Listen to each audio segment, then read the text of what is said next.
Yorana, merci d'être au rendez-vous. Il est 19h. Voici les titres. Plus de 11 kilos d'ail saisis en 2019. La douane française a réalisé de nombreux coups de filet l'an dernier. Ces chiffres sont en progression et sans surprise, les stupéfiants restent au cœur des attentions.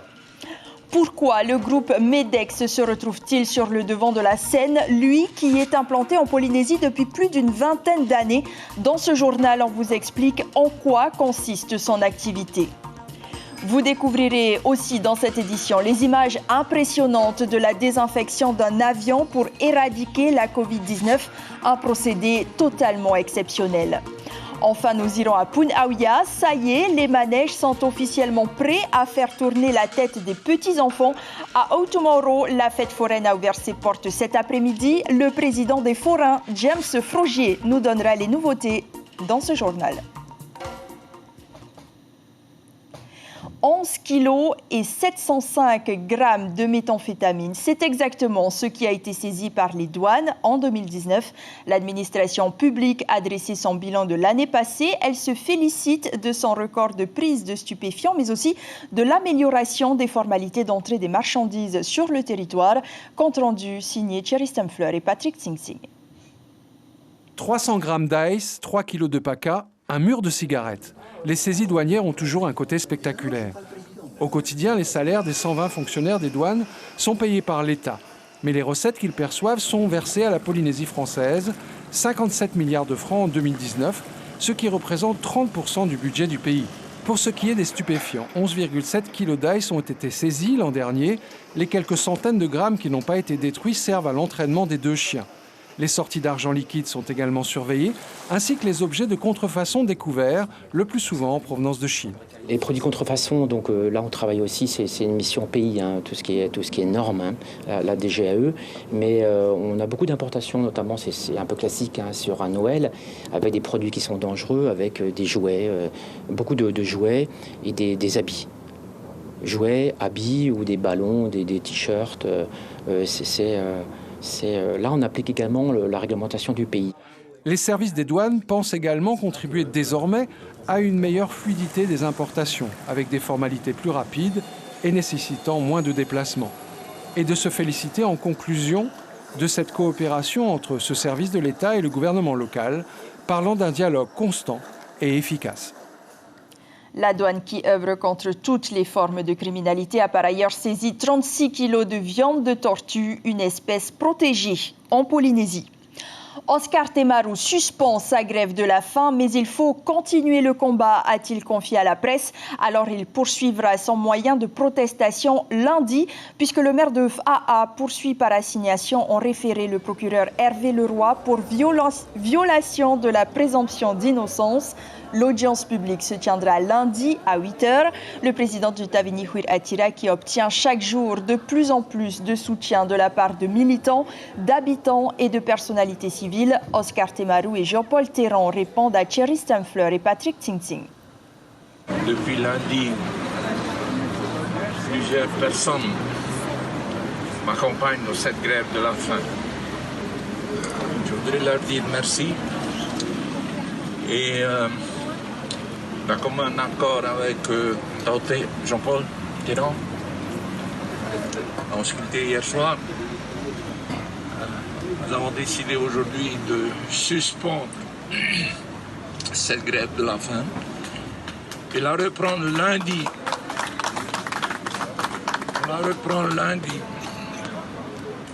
Lundi, notre référé passera au tribunal de première instance pour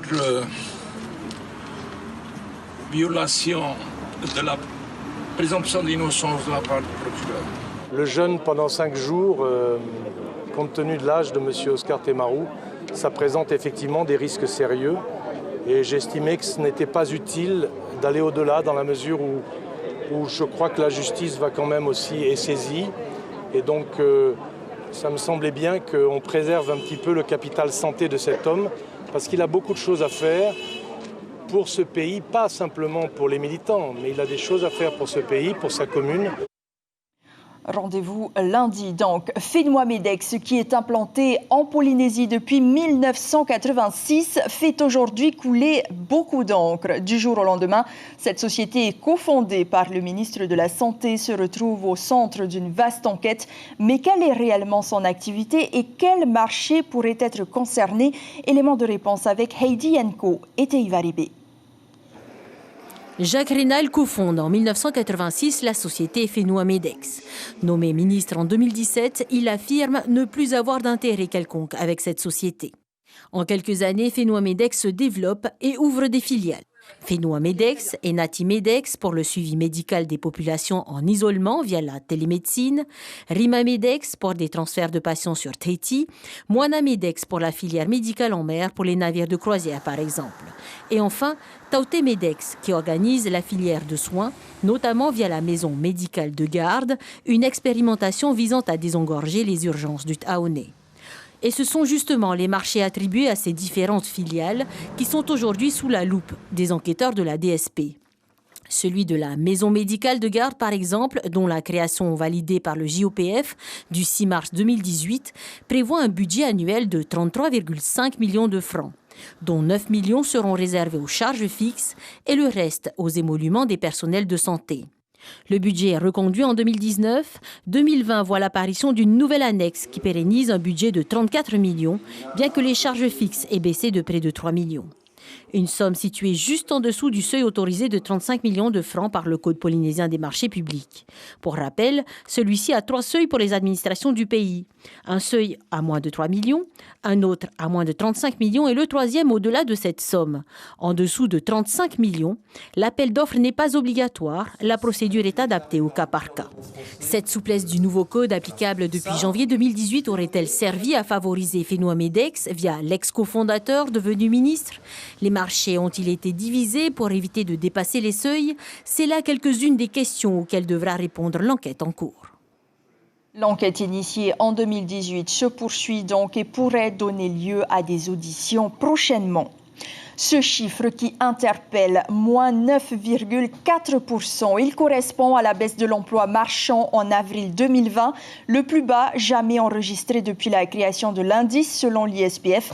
Le secteur marchand qui regroupe entre autres l'industrie, la construction, le commerce ou l'hôtellerie-restauration, ce sont eux qui souffrent énormément des conséquences de la crise économique provoquée par le coronavirus. Le coronavirus qui nécessite aussi une plus grande vigilance. Les compagnies aériennes prennent des précautions drastiques pour assurer la désinfection de leurs avions. Elles font appel à la seule société agréée du territoire pour assainir leur appareil avant chaque décollage. Et vous allez le voir, les règles imposées par l'Organisation mondiale de la santé pour les employés qui vont monter à bord sont très lourdes. Natacha Silagi, Jérôme Lee. Pour l'intervention, on est toujours 3 personnes à intervenir. Une personne pour aider les 2 intervenants à s'habiller. C'est toujours le même rituel. Et à se déshabiller. Combinaison, surblouse, chaussons et 3 paires de gants fermement attachés. 45 minutes de préparation au total pour répondre aux normes de l'OMS. C'est obligatoire? Pour nous, oui. La sécurité avant tout, parce que le travail que nous faisons, il est très important qu'on se protège, nous, avant tout, avant de commencer. Les 4 employés de l'entreprise agréée ont été formés au Vanuatu et en métropole. C'est le 18e avion qu'ils désinfectent depuis le confinement, à titre curatif lorsqu'il s'agissait d'évacuation sanitaire ou préventif comme ici. Un vol de la continuité territoriale arrivé la veille, qu'il faut assainir. On ne peut pas utiliser d'autres produits que les produits agréés aéronautiques. Un virucide conçu par une start-up française qui est pulvérisé pendant 20 minutes par 2 robots fixes et un diffuseur portable. Après 40 minutes de pause seulement, l'intérieur de l'avion est totalement aseptisé. C'est un produit qui est d'abord agréé aéronautique et qui ensuite a été agréé contre le Covid-19 spécifiquement par des grands laboratoires pharmaceutiques français. Alors il a en plus la particularité d'être biodégradable. Il est biodégradable, c'est du peroxyde d'hydrogène dosé à 7%. Et après un temps de contact, il redevient de l'oxygène de l'O2. Un désinfectant qui coûte cher, 20 000 francs le litre, le prix de la sécurité sanitaire en vol. Sachez que le prochain vol de la continuité territoriale décollera pour la métropole le 17 juin. En mer également, les nouvelles précautions vont s'appliquer dès le mois de juillet. Le navire Aranui reprendra son activité de croisière avec les résidents. D'abord, au mois de juillet, un protocole sanitaire est d'ores et déjà en place et il sera appliqué à toutes les îles. L'armateur Philippe Wong l'a annoncé lui-même au maire de Ouapou et aux prestataires touristiques de l'île. Une bonne nouvelle pour ces derniers qui l'attendaient avec impatience. Joseph Kaiha, le maire de Ouapou, répond à Lionel Tehamwana. On accueille cette visioconférence et l'annonce de Philippe comme une très bonne nouvelle. C'est la reprise économique, c'est le développement touristique qui revient dans les îles et puis sans oublier également tout ce qui est de la sécurité, des gestes barrières, de distanciation qu'il faudrait quand même mettre en avant dans les jours à venir avec les premiers touristes qui arrivent sur l'île de Ouapou et sur l'ensemble des Marquises. Et l'Aranui espère embarquer ses premiers touristes dès le mois d'août. Ils accusent 1 an de retard, entre autres à cause du virus. Les travaux de l'esplanade située entre la marina et le jardin de Paof-Ei se poursuivent. Malgré tout, le port autonome se veut rassurant et prévoit l'ouverture de cet espace de loisirs et de restauration en août prochain. Voici un avant-goût de ce que vous pourrez découvrir. Visite guidée signée Teup Ofatpoa avec Ehiro Terorotua. Ce geste, Jonas le pratique régulièrement. Une centaine de cocotiers plantés depuis 1 an, mais ce n'est pas tout. Il y a aussi des plantes, des monettes, des crottants, des outils, de la pelouse. Tous demandent un entretien rigoureux, ce n'est pas toujours facile. Il y a des cocotiers, ça ne tient pas. Hein. Bon, ça dépend des racines, comme nous on enlève. Hein. Il faut bien enlever, il faut bien aussi. Hein. C'est pour ça que vous les avez attachés pour l'instant? Dans l'attache, c'est juste pour que ça tienne comme c'est pour le vent. Hein. Sur ce bel espace entièrement réaménagé, il y a un bar sur l'eau, avec un beau coucher de soleil en option. Un restaurant gastronomique avec des toits en style traditionnel, d'une capacité de 84 couverts. Il ouvrira en septembre prochain. Un bistrot à l'allure très contemporaine, 130 couverts prévus pour le mois d'octobre. 1 an de retard pour les travaux, les propriétaires bénéficient d'une aide spéciale. Ils bénéficient du plan de soutien du port, hein, c'est-à-dire qu'ils ont 6 mois d'exonération de loyer et jusqu'à fin septembre, ils ne payent aucun loyer. Ce qui est normal, ils ne sont pas ouverts. Une vue imprenable sur le port de Papeete, avec ses chemins de promenade, ses espaces verts, ses zones de loisirs, de quoi égayer la population, mais aussi Reupena et Tepa, salariés de ce charter. Moi, je pense que c'est bien, déjà pour nous, pour les touristes aussi. Une fois que les touristes vont revenir, ils peuvent se mettre au bar et tout, enfin juste là à côté, quoi. On peut dire, pour moi, ça va aider en fait. Pour la société des charters, déjà c'est à côté. Quand ils vont au restaurant, après ils vont des bateaux sur le pont comme ça, ils vont se demander, j'aimerais bien aller voir, faire un tour, voir, me renseigner. Ça, pour moi, c'est pas une concurrence, c'est plus une aide. Une aide dont le tourisme a bien besoin en ces temps difficiles. Le front de mer de Papeete nous dévoile tous ses atouts. Au centre de ce bel espace, le mémorial du premier tir des essais nucléaires en Polynésie, le 2 juillet 1966. L'histoire de la Polynésie continue. Et les travaux ont coûté 1,1 milliard de francs à la collectivité. La Saga fait appel à votre générosité. Chaque année, depuis 27 ans, l'école de voile fait bénéficier à des enfants issus de familles précaires des vacances ludiques. Et pour aider les bénévoles à mettre en place cette belle action de solidarité, ils récoltent vos dons alimentaires dans 3 hypermarchés de Tahiti. Ici, à FAA, par exemple, des t-shirts sont également vendus au prix de 1 000 francs. L'opération se déroule tout au long du week-end. Cette année, ce sont près de 400 enfants qui pourront bénéficier de la Saga. Il se tiendra dans 2 centres de loisirs sans hébergement. Le premier à Papeari du 6 juillet au 7 août. Le deuxième à l'école de voile d'Aroué du 6 au 10 juillet, puis du 3 au 7 août. Pour ceux qui n'iront pas en centre de vacances, il y a toujours les manèges pour s'amuser. Les forains de Outomauro sont d'ores et déjà prêts à vous accueillir. Ils ont ouvert leurs portes à 17h cet après-midi. Les baraques ont été montées en une vitesse éclair, c'est le cas de le dire, puisque les papillots devaient initialement s'illuminer à la fin du mois de juin. Pour en parler, le président des forains, James Frogier-Yorana.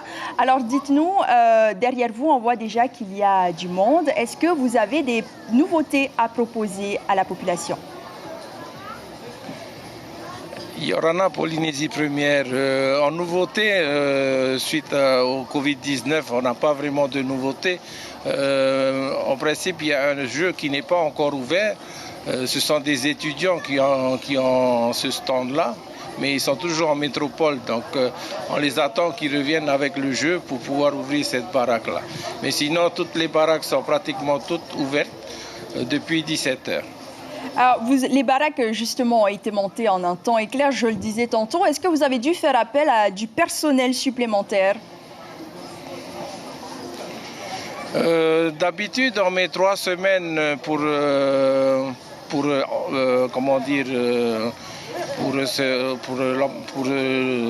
monter tous les manèges et toutes les baraques. Voilà, pour la mise en place de toutes les baraques et tous les manèges. Bon, on a eu un peu moins, on a eu 2 jours de moins, vu le retard qu'on a eu avec le nettoyage du terrain et tout. Bon, comme vous voyez, là, aujourd'hui, on est ouvert, on a tenu parole, on a dit qu'on ouvrait le 12 juin, et donc on est ouvert aujourd'hui, le 12 juin, depuis 17h. Et comme vous voyez derrière moi, il y a toujours du monde qui arrive. Alors, même si le coronavirus n'est plus présent sur le territoire, est-ce que vous mettez en place des mesures de précaution sur le site? Mon association a mis en place une brigade sanitaire composée de 6 personnes. Ces personnes-là, il y a deux personnes qui font le tour du site entre les manèges et les baraques. Et les 4 autres, il y en a 2 qui sont à l'entrée principale, enfin aux 2 entrées principales, c'est-à-dire juste derrière moi, et du côté de la descente du parking. Ils sont là pour pouvoir apporter du gel hydroalcoolique aux personnes et sécuriser les personnes qui viennent nous visiter. Pour terminer, James Frogier, les fêtes foraines de juillet représentent 80% de votre chiffre d'affaires. Vous ouvrez jusqu'au 16 août, soit un peu plus de 2 mois. Est-ce que vous restez optimiste tout de même en sachant que la crise touche bon nombre de familles cette année? Comme vous voyez derrière moi, il y a des gens qui arrivent de part et d'autre pour respecter les distanciations. C'est un peu difficile, mais on va essayer de gérer ça comme le temps va venir. Merci beaucoup, James Frogier, d'avoir été notre invité ce soir. Pas de nouveautés, donc, mais une centaine de forains de manège et une brigade sanitaire jusqu'au 16 août, donc, à Outomauro. Les Calédoniens ne seront plus soumis aux contraintes liées au Covid-19, soit près d'1 mois après la Polynésie. Le Caillou lève ses mesures de restriction dès lundi, un semblant de retour à la normale puisque les vols commerciaux internationaux restent suspendus. Les précisions de nos confrères de Nouvelle-Calédonie, la première. À partir de lundi, les Calédoniens pourront retrouver leur vie d'avant Covid. Regroupements festifs et culturels, compétitions sportives, restaurants et discothèques sont laissés ses coordonnées. Même le port du masque dans les transports publics ne sera plus obligatoire. À ce jour, aucun cas autochtone ne s'est déclaré sur le Caillou. Tout le protocole qui est mis en œuvre aujourd'hui en Nouvelle-Calédonie à l'entrée sur notre territoire est efficace. Les vols réguliers internationaux, eux, resteront suspendus jusqu'au 31 juillet. Seuls les vols vers Wallis et Futuna sont possibles sans quatorzaine. Concernant la bulle Trans-Tasman, l'Australie et la Nouvelle-Zélande préfèrent expérimenter ce pont aérien uniquement entre elles pour l'instant. Créer cette bulle trans-tasmanienne Australie-Nouvelle-Zélande dans un premier temps, avant d'envisager de l'ouvrir aux autres pays et territoires du Pacifique dans la Nouvelle-Calédonie. À ce jour, il ne reste plus que 3 vols de rapatriement à effectuer. en provenance de Sydney et de l'Hexagone. Cela concerne plus de 200 Calédoniens. Pour clore cette édition, nous partons à Bora Bora, où une nouvelle roulotte s'est installée sur la mythique place de Veitapé. Sa renommée a encouragé de jeunes cuisiniers en herbe à monter leur propre activité et cela semble fonctionner puisque, comme vous le voyez sur ces images, les clients affluent. Pour réussir, il faut de l'expérience et du courage, nous dit Heremwana Touare. Il répond à Rosana Meihota. J'ai un ancien travailleur de la roulotte Tiwa, une des roulottes célèbres à Bora Bora. J'ai travaillé 7 ans pour lui et voilà, j'ai commencé, ça fait 2 mois, 3 mois maintenant, avec Vicky. Et voilà, le résultat est là. On est jeune, on a le physique, on a tout. Et il faut juste avoir le savoir-faire pour travailler. C'est pas aussi facile, il faut avoir de l'expérience aussi pour. Il faut aller travailler et voilà.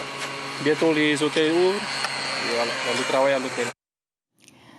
C'est la fin de cette édition. L'information principale de ce journal concerne le bilan du service des douanes en 2019. Sans surprise, les stupéfiants restent au cœur des attentions. Plus de 11 kilos de méthamphétamine ont été saisis l'an dernier. Il y a une explosion de la consommation et des entrées de cette drogue sur le territoire, a indiqué le nouveau directeur de la douane en Polynésie. Merci de rester fidèle à votre chaîne publique. Votre émission musicale Peherao est à suivre juste après ce journal.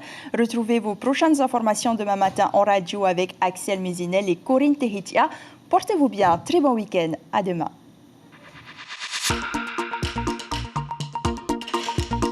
Retrouvez notre journal en replay sur notre site internet.